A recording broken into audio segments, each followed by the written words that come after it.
గాల్వన్ లోయలో కెలికింది, అంతకుముందు డోక్లాంలో కెలికింది. డోక్లాంని ఆక్రమించుకునే ప్రయత్నం చేసినప్పుడే మొట్టమొదట భారత్ చైనాతో ప్రతిఘటించింది.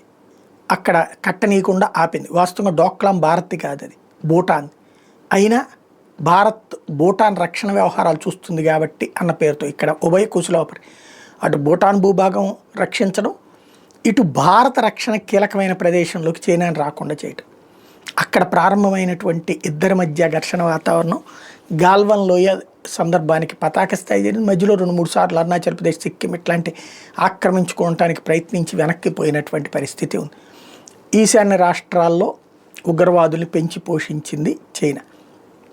ఇప్పుడు అవన్నీ మర్చిపోదాం, అంత కామ్గా చేసుకుందాం, మనం జాగ్రత్తగా ఉందాం అంటూ భారతదేశానికి సందేశం పంపించాడు జిన్పింగ్. ఆ సందేశం రాష్ట్రపతికి, రాష్ట్రపతి నుంచి ప్రధానమంత్రికి చేరింది. అయితే ఇక్కడ నరేంద్ర మోడీకి కూడా అమెరికాని చెక్ పెట్టడానికి ఒక చెక్మెట్ కావాలి, వాడే చైనా. చైనాకు కూడా అమెరికాని చెక్ పెట్టడానికి ఒక చెక్మెట్ కావాలి, అదే భారతదేశం. కాబట్టి ఎక్కడ లెక్క అక్కడే ఉంది.